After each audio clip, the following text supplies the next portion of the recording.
우리가 히브리서 4장 본문에 보면은 아주 8번이나 반복되는 단어가 있습니다. 그러니까 이제 우리가 어떤 단어가 자꾸 반복되는데 8번 반복되면 굉장히 많이 반복된 겁니다. 16절밖에 안 되는 짧은 성경인데 이 한 장 안에 8번 반복되고 같은 문맥의 3장까지 포함하면 10번이나 반복되는 단어가 있습니다. 그러니까 이제 얼마나 중요한 단어이기에 이렇게나 이 짧은 이 구절 안에서 10번이나 반복을 할까 궁금한 것입니다. 그 단어가 안식이라는 단어예요. 안식. 우리가 안식일을 다 압니다. 근데 이 안식이라는 단어가 신학적으로 참 중요한 단어인 것을, 그리고 굉장히 포괄적인 의미를 가지고 있는 단어구나 하는 것을 우리가 생각을 해야 되겠습니다. 그래야 오늘 본문이 하나님이 우리한테 주고자 하는 말씀이 다 이렇게 드러나는 것 같아요. 그러니까 안식일, 그러면 우리가 일주일 일하고 하루 편히 쉬는 날, 그런 의미 훨씬 더 이상인 거죠. 그래서 7절에 보면 4장 4절 말씀입니다. 제7일에 관하여는 그 어딘가에 이렇게 일렀으되 하나님은 제7일에 그의 모든 일을 쉬셨다 하셨으며, 주님이 창조하시고 7일째 되는 날 쉬셨다. 그날이 안식의 날입니다. 그러니까 안식일은, 안식한다는 것은 완성의 의미인 거죠. 창조가 완성되었다. 창조를 완성했다. 하나님께서 하루 쉬셨다. 그런 의미보다 하나님의 창조 사역이 완성되었다. 그래서 이제 그렇게 말하기도 해요. 하나님은 세상을 왜 창조하셨나? 안식하시기 위해 창조하셨다. 그러니까 이제 그 안식이 하나님한테는 굉장히 중요한 목적인 거죠. 그리고 이제 8절 말씀에 보면 만일 여호수아가 그들에게 안식을 주었더라면, 이 안식은 또 다른 의미로 쓰였어요. 그러니까 여호수아가 그들에게 주려고 했던 안식은 가나안 땅에 들어가서 정착하는 거예요. 그러니까 430년 동안 애굽에서 노예 생활하다가 이제 가나안 땅에 들어가서 이제 정착하고 젖과 꿀이 흐르는 그 땅에서 산다. 그것은 이제 또 다른 의미에서 또 안식인 거예요. 이 아주 힘겨운 노예 생활, 종살이를 벗어나서 자유인으로서 자유롭게 살아가고 하나님이 주시는 그 약속한 땅에서 아주 편히 행복하게 사는 것, 그것이 이제 또 안식인 거예요. 그리고 이 안식의 의미가 또 확대되는데요. 이 9절 말씀 보면 그런즉 안식할 때가 하나님의 백성에게 남아있도다. 이 안식은 또 달라요. 그러니까 이 안식할 때가 하나님의 백성, 교회에게 남아있다. 이 말씀은 뭐냐면 이제 종말론적인 안식이에요. 우리가 주님이 우리를 위해서 예비하신 그 새 나라에, 하나님의 나라에, 그 새 하늘과 새 땅에 들어가서 영원한, 이제 거기에는 더 이상 눈물이 없어요. 질병도 없어요. 슬픔도 없어요. 고민할 것도 없어요. 불안하는 것도 없어요. 고민하는 것도 없어요. 이제 거기서는 모든 것이 이제 내려놓고 마음의 평안을 누리고 주님의 은혜 가운데, 아주 충만함 가운데, 기쁨 가운데 영원한 복락을 누리며 사는 것, 그것이 이제 안식이에요. 안식. 그러니까 이 본문 4절 안에 안식이라는 단어가 굉장히 중요하게 반복되어 있고 다양한 뜻으로 쓰였구나 하는 것을 우리가 알 수가 있습니다. 그러니까 안식이라는 단어가 유대인들, 특별히 이 구약 성경의 그 세계 속에 푹 빠져 있는 히브리인들에게는 굉장히 중요한 단어니까 그 단어를 이용해서 지금 그 단어를 통해서 무엇인가 선포를 하고 싶은 거예요. 안식은 하나님의 최종적인 어떤 목적과 관련된 단어다. 창조의 완성이고 또 구원의 완성이고 또 종말론적인 구속사의 완성이고 모든 것이 최종적으로 완성된다는 그 뜻으로 쓰인 말이 안식이에요. 하나님이 안식하셨다 그 말은 그냥 하나님이 하루 동안 그냥 편안하게 누워서 쉬셨다 그런 뜻이 전혀 아닌 거예요. 근데 이제 본문은 안식에 들어가지 못했다는 말이 6번이나 나와요.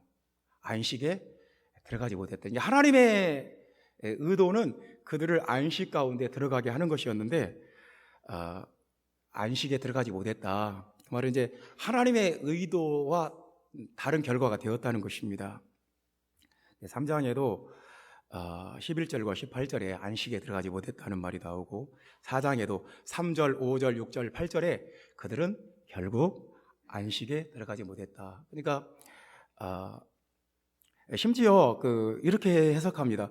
여호수아가 그들에게 안식을 주었더라면, 그러니까 여호수아가 그들을 가나안 땅으로 이끌고 들어갔지만 거기서도 우상 숭배하고 범죄하고 그래서 하나님이 주신 그 하나님의 나라를 이루지 못하고 그 안식에 들어가지 못했다. 그렇게 이제 그렇게 해석을 하는 거예요. 그래서 다시 쫓겨나잖아요. 다시 심판받아서 바벨론의 포로로 끌려가고. 근데 이제 오늘 본문이 정말 하고 싶은 말은 뭐냐면, 이제 그것은 이제 누구나 알고 있는 이제 과거의 일이에요. 구약 역사예요. 근데 이 본문이 특별히 새롭게 하는 말씀은 뭐냐면, 이제 우리들은 그 안식에 들어간다, 그 말을 하고 싶은 거예요. 그런데 우리는 안식에 들어간다. 3절 말씀에 보면 이미 믿는 우리들은 저 안식에 들어가는도다, 그런 말을 하지 않습니까? 이미 믿는 우리들은, 그러니까 복음을 믿는 우리들은 그 안식에 들어간다. 이제 그 말을 하고 싶은 거예요. 그러니까 율법을 통해서 안식을 얻지 못했는데, 그래서 하나님께서 복음을 통해서 우리를 그 안식 가운데로 이끌어 가신다, 그 말씀을 하고 싶은 거예요. 그래서 10절 말씀에 보면 이미 그의 안식에 들어가는 자는 하나님이 자기의 일을 쉬심과 같이 그도 자기의 일을 쉬느니라. 이미 우리가 복음을 믿고 성령 충만함을 받아서 하나님의 안식을 맛보고 하나님의 안식 가운데 들어간 사람도 있다. 이미 그 성령의 충만함을 받고 그 임재 가운데 그 기름 부음 안에서 안식을 누리며 사는, 하나님의 나라를 미리 맛보고 사는 사람도 있다. 이게 복음의 능력이다, 그 말씀하는 것입니다.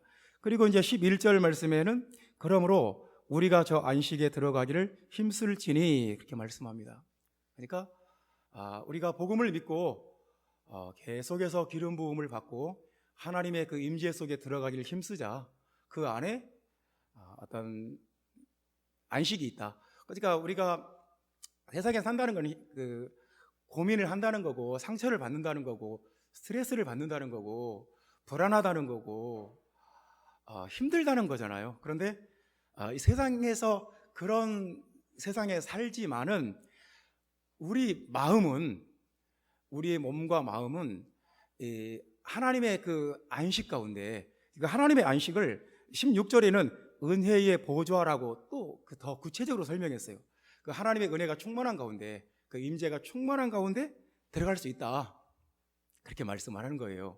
그래서 그걸 힘쓰자, 하나님의 안식 가운데 들어가기를 힘쓰자. 지금 여러분과 저에게 하시는 말씀이에요. 지난주에 우리 김선옥 집사님 그 아는 분, 그 지인분이 이제 교회에 와서 심려를 받고 성령 받기 위해서 기도를 했습니다. 지난주 목요일날 우리가 지지난주 목요일날 이렇게 했는데 그날 성령을 못 받았어요. 그래서 지난주 주일날 또 교회에 왔어요. 주일 밤에 같이 열심히 기도했습니다. 성령을 받았어요. 충만하게 받았어요. 그랬을 때 우리 같이 기도할 때 느끼는 것이 충만함이에요. 그냥 세상 근심 걱정이 다 사라져 버렸어요. 그 순간 그 마음속에 하나님의 임재가 충만하고 그 모든 힘들었던 것들이 다 눈 녹듯이 녹아버리는 거예요. 우리 마음의 기쁨과 감사가 차고 넘치는 거예요. 거기 안식에 들어간 거예요. 하나님의 은혜의 보좌 앞에 다 나아간 거예요. 거기 같이 기도했던, 합심해서 기도했던 분들이 똑같이 그 기쁨과 평안함과 그 충만함에 들어갔어요. 그게 은혜의 보좌예요. 이제 오늘 본문이 우리한테 하시는 말씀은 뭐냐면 복음을 믿는 우리들은 그 하나님의 그 안식, 하나님이 결국 최종적으로 우리에게 주고자 하는 그 안식에 우리가 들어갈 수 있다는 것입니다. 그래서 이제 율법과 달리 그 복음에는 우리를 안식에 들어가게 하는 그 능력이 있다. 그것이 오늘 본문이 우리한테 주고 싶은 말씀이에요. 강조하는 말씀이에요.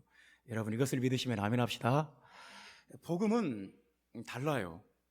그러니까 복음은 이제 율법과 다르다는 거예요.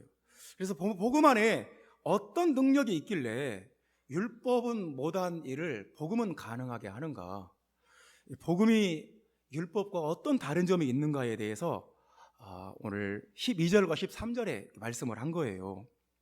그러니까 이제 구약 상황은 그런 거예요. 하나님께서 아무리 율법의 말씀을 주셔도 그 인간의 그 마음에 그 완고함에 이 율법이 효력이 없어요. 이 인간의 그 완고함에 그 율법이 그 힘을 발휘를 못하는 거예요. 아무리 하나님이 율법을 주셔도 인간이 완고한 마음으로 불순종해버리면 그 결과가 없는 거예요. 그러니까 우리가 예를 들면 몸에 좋은 유산균을 먹었다고 합시다. 근데 몸의 장 건강을 위해서 유산균을 먹었어요.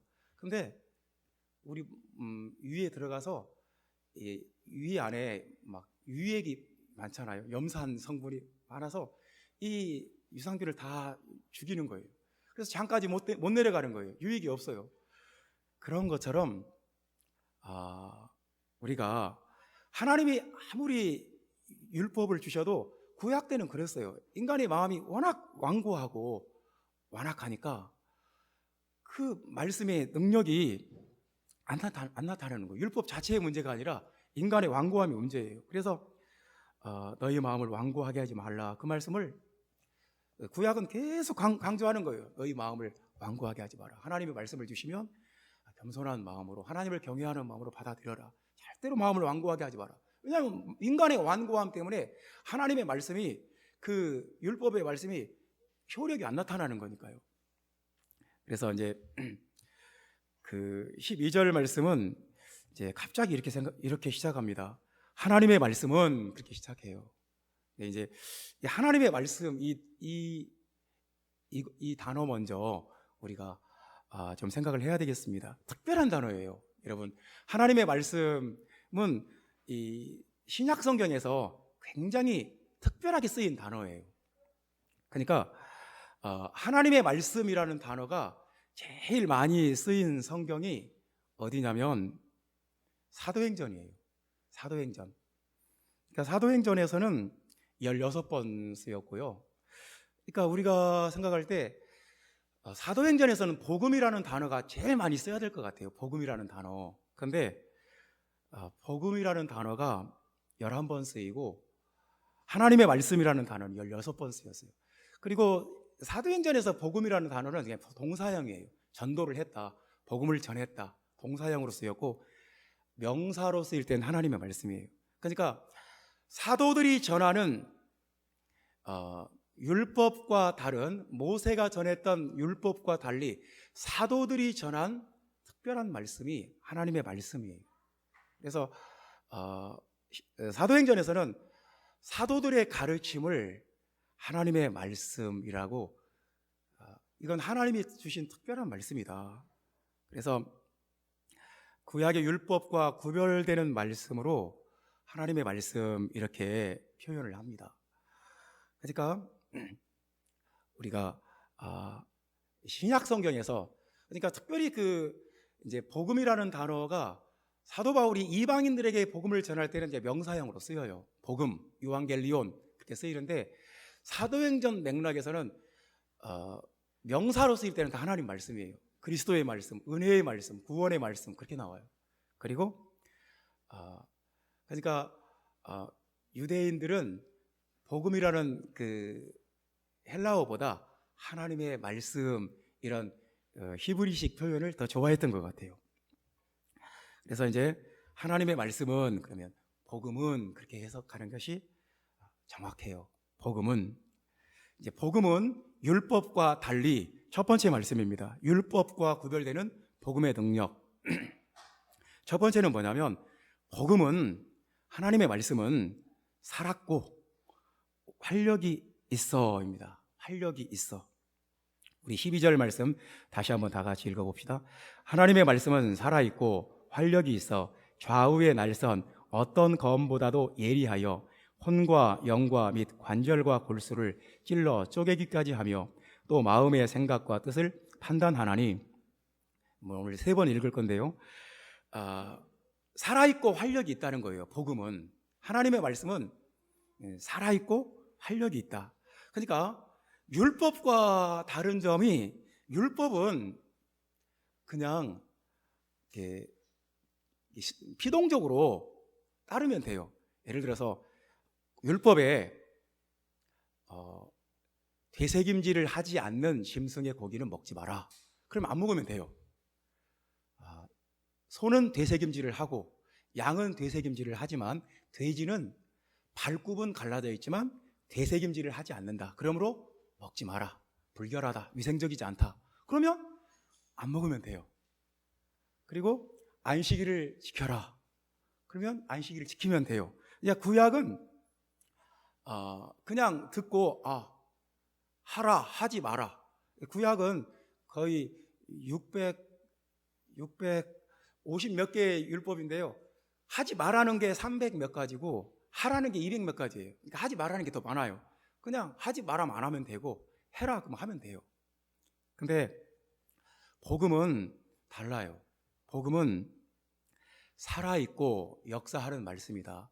그러니까 복음은 내 마음속에서 뭔가 역사를 하는 말씀이다. 그냥 단순히 해라 하고 하지 마라 안 하고 그런 밖에서 주시는 말씀이 아니라 내 속에 들어와서 뭔가 역사하는, 살아서 운동력 있는 말씀이다. 그런 말씀이에요. 그래서 사도 바울은 복음에 대해서 이렇게까지 말씀을 했어요. 율법 조문은 죽이는 것이고 영은 살리는 것이다. 그러니까 율법은 우리한테 뭘 하라 하지 마라 그거밖에 없는데 사람이 다 못 지키잖아요. 그러면 계속 죄책감이 느끼는 거예요. 하나님이 이거 하지 말라는데 했네. 하나님이 하라고 했는데 안 했네. 인간의 죄성이 끊임없이 반항을 하는 거예요. 그러니까 율법 조문은 사람을 죽이는 것이고 영은 살리는 것이다. 복음 안에 있는 하나님의 영은 우리를 살리는 것이다. 그래서 복음이 살아있다는 말은, 하나님의 말씀이 살아있다는 말은 아주 우리가 체험해야 되는 말씀이에요. 그래서 복음과 관련해서 가장 중요한 것은 여러분이 죽음 장사 부활을 알고 있는 것 이상으로 여러분 안에 복음이 살아서 여러분 안에 뭔가 역사하는 것을 여러분이 체험을 해야 돼요. 이제 2절 말씀에 보면 참 재미있는 말씀이 있습니다. 2절 말씀에 보면 제가 한번 읽어봅니다. 그들과 같이 우리도 복음 전함을 받은 자이나 들은 바 그 말씀이 그들에게 유익하지 못한 것은 듣는 자가 믿음과 결부시키지 아니함이라. 이 복음을 들으면 복음을 듣는 자가 믿음과 결부시켜야 된다. 그렇지 않으면 유익이 없다, 능력이 없다, 이렇게 말씀합니다. 결부시킨다는 말이 참 재밌는 말이에요. 결부시킨다는 말은 뭐냐면 결합한다는 말이에요. 혼합한다. 그러니까 내가 들은 복음의 말씀과 내 마음과 이렇게 결합, 혼합, 섞어져야 된다는 거예요. 그러면 능력이 나타난다는 거예요. 그렇지 않으면 아무 유익이 없다. 아무 능력도 없고 아무런 변화도 없다. 그래서 내가 하나님의 말씀을 들으면 믿음으로 그걸 받아들이고 내 안에서 그것이 결부가 돼야 돼요. 섞어져야 돼요. 하나가 돼야 돼요. 여러분 이것을 예를 들어서 한번 생각을 해봅시다. 이제 앞으로 수소 자동차가 나온다고 합니다. 수소를 이제 석유 대신 수소를 막 태워서 가는 자동차가 아닌 거예요. 이제 수소를 차 안에 이제 가득 채워가지고 그 수소를 가지고 이 수소가 굉장히 가볍지 않습니까? 근데 액체 상태로 만들어서 이제 탱크에 가득 채워요. 근데 이 수소가 놀라운 게 뭐냐면 산소하고 합쳐지면 산소하고 결합되면 물이 나와요. 물이 만들어져요. 그래서 물이 H2O잖아요. 수소 분자 2개하고 산소 분자 하나가 합쳐지면 물이 되잖아요. 근데 놀라운 것은 뭐냐면 이 수소와 산소가 합쳐질 때 물만 나오는 것이 아니라 전기가 만들어져요. 그 전기로 자동차의 모터를 돌려서 강력한 힘이 발생해서 이제 자동차가 가는 거예요. 이제 앞으로는 석유 이제 주유소에서 이제 가솔린이나 뭐 디젤 대신에 이제 석유를 충전하는 시대가 이제 오는 거예요. 대한민국이 수소 자동차로는 전 세계에서 가장 앞서 나가잖아요. 이제 결합이라는 것이 그런 거예요. 뭐가 따로따로 있을 때는 능력이 없는데 결합되면 능력이 나타나요. 하나님의 복음의 말씀이 내 마음과 결합이 되면 뭔가 살았고 활력이 있어요. 뭔가 살아있게 살아나게 되고 뭔가 능력이 나타나고 뭔가 은혜가 되고, 그래서 이게 중요한 거예요. 여러분들이 복음을 믿는다, 복음에 대해서 내가 들었고 배웠고 알고 있다, 그것이 중요한 게 아니라 복음을 믿었더니 내 마음에 뭔가 살아있고 뭔가 운동적인 역사가 일어나더라, 이게 중요한 거예요. 성경이 그걸 말하는 거예요.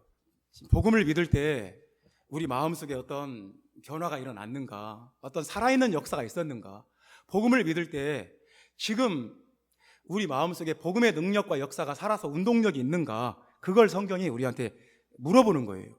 내 안에 계속해서 하나님의 말씀과 내 마음과 내 영과 혼과 관절과 골수가 결합되어서 살았고 운동적인 역사가 일어나는가, 내 영과 혼과 관절과 골수에 하나님의 말씀이 합쳐져서 결부되어서 어떤 능력과 힘이 나타나고 있는가, 성경은 그걸 말씀하는 거예요.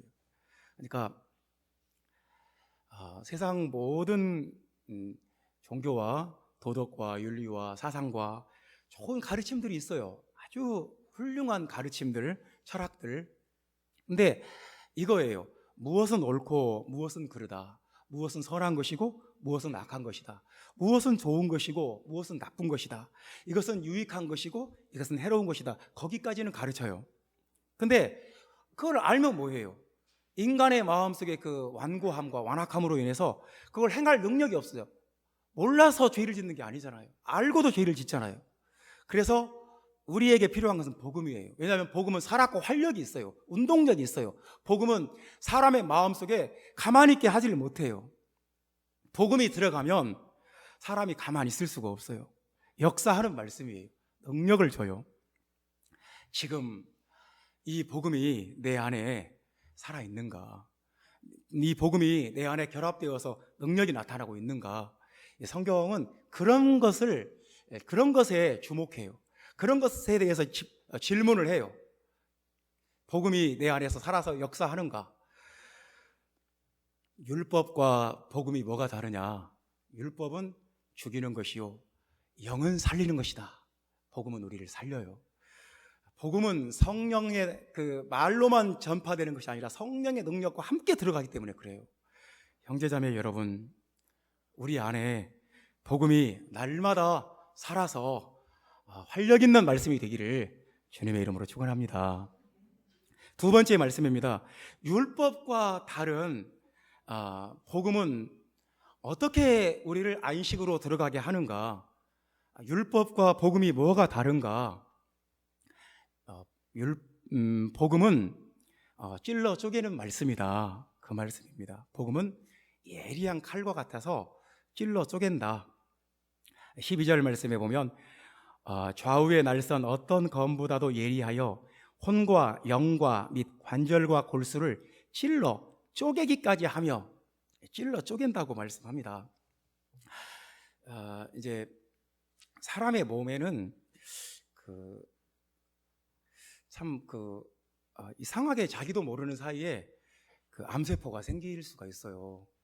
그래서 우리가 검진을 받지 않습니까? 그럴 수가 있어요.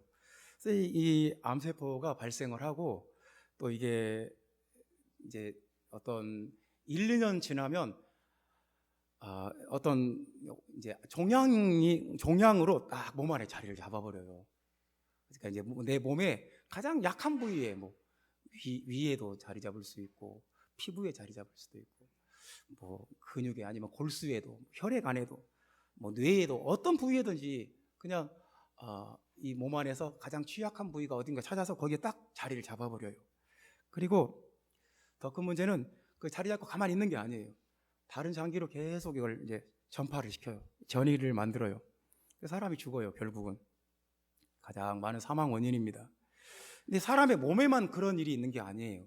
사람의 몸에만 그런 일이 벌어지는 것이 아니라 사람의 영과 혼과 관절과 골수에도 사람의 영과 혼에도 이런 일이 벌어져요. 성경은 그렇게 말해요. 사람의 그 마음은 그러니까 어떤 것보다도 그 오염되기 쉽고 더러워지기 쉽고 악해지기 쉬운 것이 사람의 마음이라는 거예요.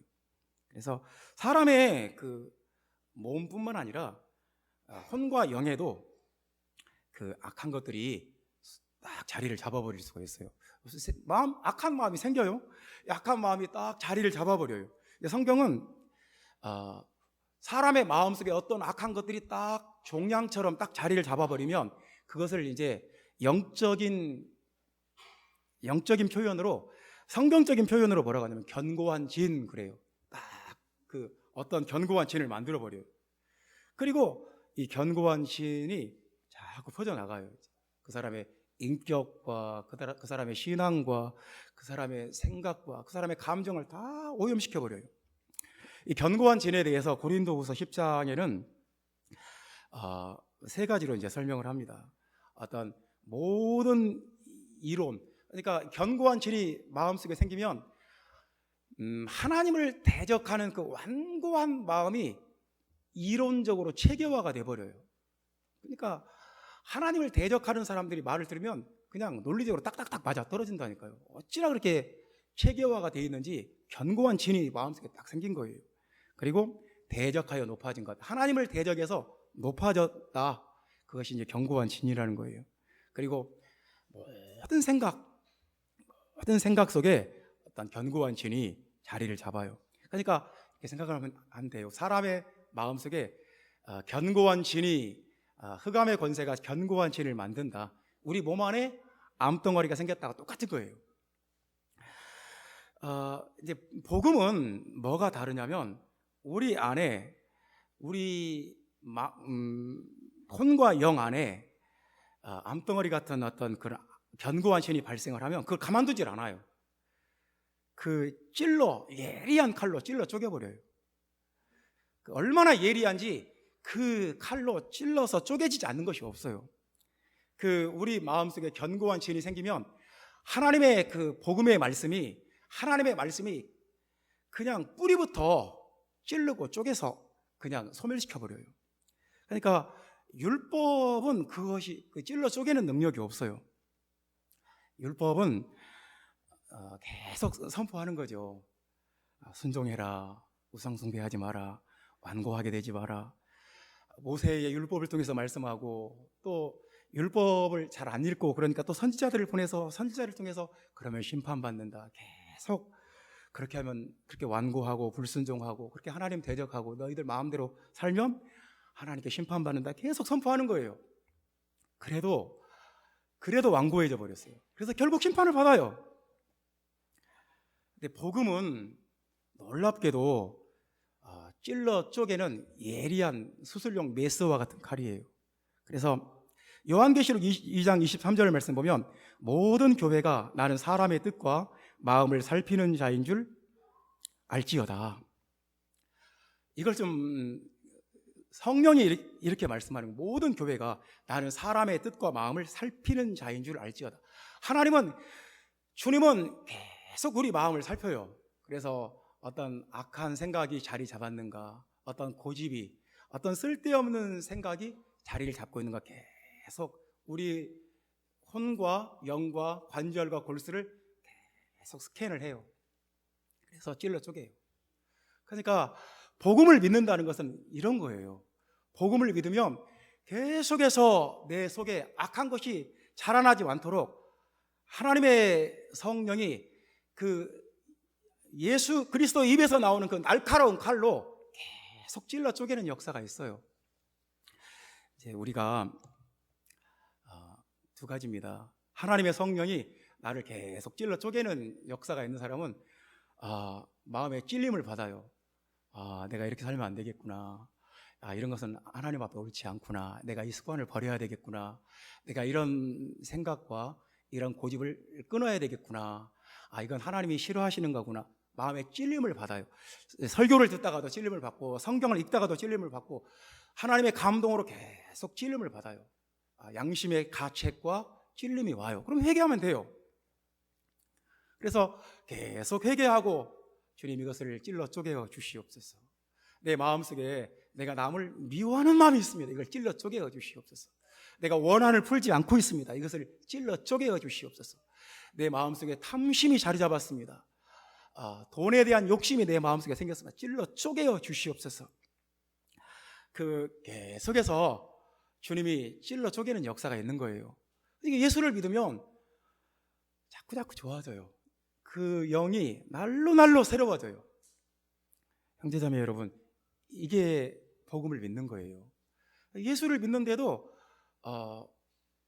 그냥 그대로예요. 그냥 그 예전에 살던 습관과 그 방식과 그 태도와 그 모든 것들이 하나도 안 변해요. 그러면 어떻게 이게 복음이겠습니까? 복음은 찔러 쪼개는 것인데 성경식이지 않습니다.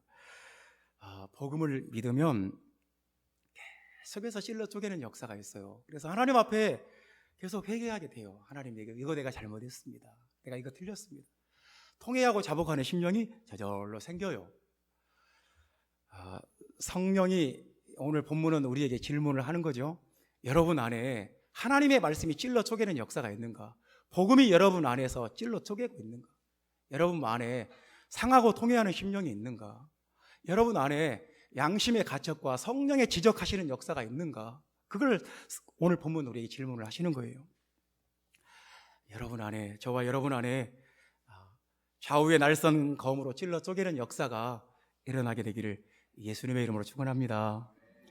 세 번째 말씀입니다. 율법과 구별되는 복음의 능력. 율법은 못하는데 복음에는 있는 것이 뭐냐면 12절 말씀 우리 다시 한번 읽어봅시다. 하나님의 말씀은 살아있고 활력이 있어 좌우의 날선 어떤 검보다도 예리하여 혼과 영과 및 관절과 골수를 찔러 쪼개기까지 하며 또 마음의 생각과 뜻을 판단하나니, 판단하신다고 말씀합니다. 마음의 생각과 뜻을 판단하신다. 진단한다는 말이에요. 진단한다, 판단한다. 그래서 13절 말씀에 같이 이어지는 말씀인데요. 만물이 벌거벗은 것 같이 드러나느니라. 다 드러난다는 거예요. 다 드러난다. 다 드러난다. 이 복음의 능력은 판단하고 드러내는 능력이 있다. 자, 이제 우리가 병원에 간다고 합시다. 병원에 가서 몇 가지 검사하면 다 나와요. 피 검사나 소변 검사나 초음파, CT, 내시경 이런 거 몇 가지 검사를 받으면 우리 몸의 상태가 다 드러나 버려요. 그러니까 고혈압이 있는지, 콜레스테롤이 있는지, 대사증후군, 암세포가 있는지 어쩐지, 혈관 건강은 어떤지, 우리 몸의 중요한 건강 어떤 사인들이 다 드러나요. 나 평소에 아무 문제 없었다고, 아무 증상도 없었고, 건강에 아무 이상 없이 살았다고. 그래도 안 드러날 수도 있지만 뜻밖의 다 드러나는 경우도 있어요. 뜻밖 생각도 안 했는데 이거 있었네. 그런 경우도 있어요. 그러니까 내가 내 자신을 아무리 건강하게 생각해도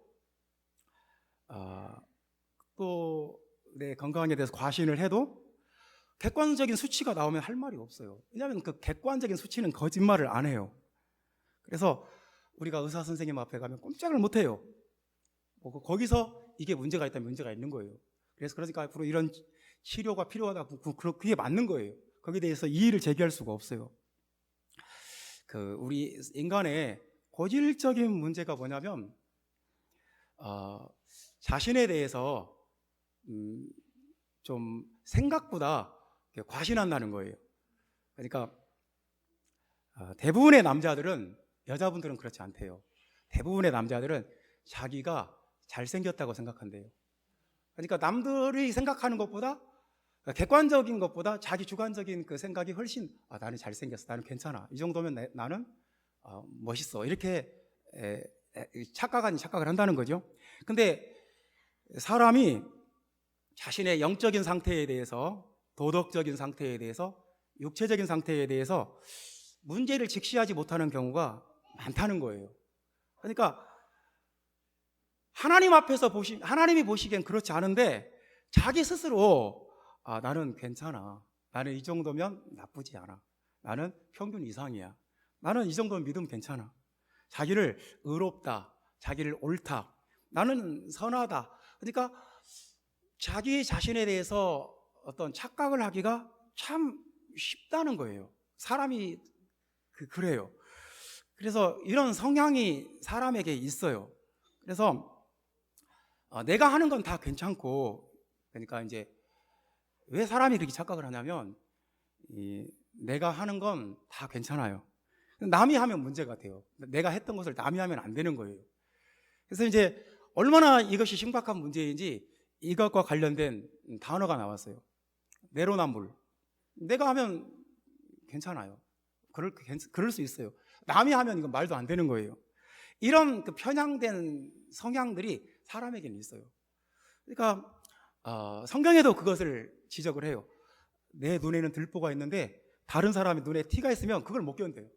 저 사람 눈 속에 티가 있다고, 말이나 되냐고. 그러니까 그 사람에게 이상하게 이런 그 왜곡된 그 생각의 방식이 있어요. 그래서 자기는 괜찮다고 생각해요. 그래서 나는 의로운 척하고, 경건한 척하고, 믿음 좋은 척하고. 우리 목회자들도 이런 병에 많이 걸려요. 회개해야 돼요. 근데 그래서 이제 그 예수님이 그래서 율법주의자들에게 하시는 말씀이, 율법주의자들에게 딱 내렸던 진단이 뭐냐면, 너희들은 회칠한 무덤이다.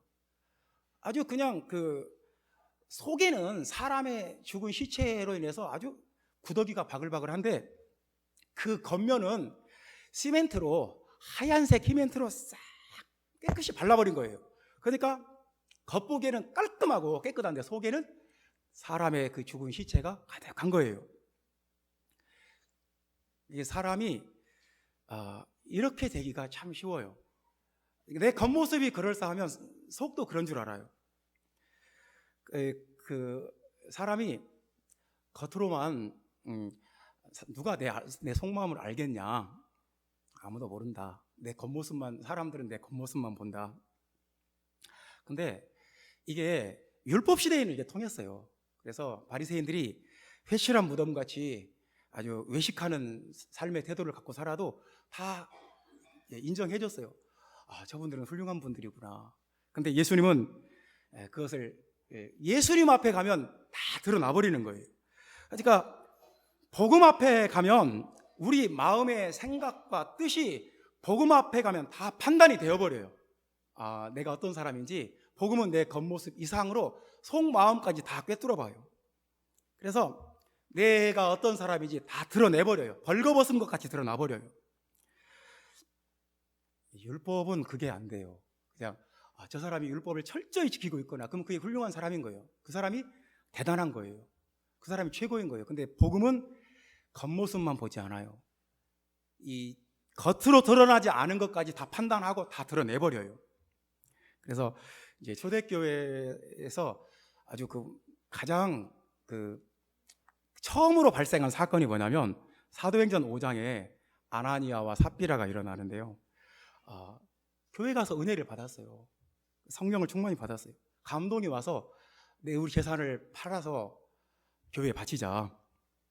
근데 반절은 감추고 이것이 전부라고 하자. 누가 알겠어요? 부부간에 서로 짠 건데, 부부간에 입을 맞춰버렸는데 누가 그걸 알겠어요? 그래서 교회에 가지고 왔어요. 그러니까 이게 율법 시대에는 아무 문제가 안 돼요. 누가 알겠어요? 근데 하나님의 성령이 그걸 지적해요. 하나님의 성령이 그걸 아나니아와 삽비라의 그 마음을 판단하고 그것을 다 벌거벗은 것 같이 그들의 마음을 드러내버려요. 성령이 뭐라고 말씀하냐면 어찌하여 사탄이 가득하여 속이고 감추었느냐 지적을 해요. 이게 전부냐? 죽어요. 그래서 초대교회는 이제 구약시대처럼 그냥 그 외식이 통하지 않는 시대예요. 이 복음의 시대에는 하나님의 복음이 하나님의 그 성령의 능력으로 마음의 생각과 뜻을 다 판단하고 다 드러내버려요. 그래서 감출 수가 없어요. 사도행전 8장에도 마술사 시몬이 베드로에게 돈을 가지고 와요. 내가 돈을 드릴 테니까 제가 기도하면 성령 받는 능력을 저에게도 주시라고. 그 겉으로 보는 행위는 그렇게 뭐가 잘못됐다 지적하기 어려운데 베드로가 엄청나게 화를 내요. 네 마음이 바르지 못하니 너는 악독이 가득하여 불의에 매인 바 되었도다. 내 은과 함께 네가 망할 것이다. 회개하라고 말합니다. 그러니까 율법 시대에는 이 사람이 겉으로 율법을 지키냐 안 지키냐 이게 전부예요. 그런데 복음은 그렇지 않아요. 복음은 판단하고 진단하고 드러내요. 다 나타나 버려요. 외식이 통하지 않아요. 그래서 복음의 시대에는 우리가 하나님 앞에 정직하지 않을 수가 없어요. 다 드러나니까요. 그래서 복음의 시대는 율법의 시대와 이렇게 달라요. 이렇게 차원이 달라요. 여러분 안에 이 복음이 역사하기를 바랍니다. 그러니까 복음은 율법보다 훨씬 더 수준이 높은 거예요. 그래서 우리를 안식에 들어가게 만들어요. 오늘 성경은 우리한테 이런 질문을 합니다. 우리 안에 복음이 있는가? 살아서 운동력 있는 복음이 있는가? 찔러 쪼개는 예리한 칼과 같은 복음이 우리 안에 있는가? 내 마음과 뜻을 판단하고 내 교만함을 드러내는 그런 복음이 있는가? 우리에게 성경이 질문하고 있는 것입니다. 복음이 여러분 안에 여러분의 마음과 여러분의 혼과 영과 관절과 골수를 찔러 쪼개는 능력, 여러분의 삶을 새롭게 하고 변화시키는 강력한 능력이 되시기를 주님의 이름으로 축원합니다. 기도하겠습니다.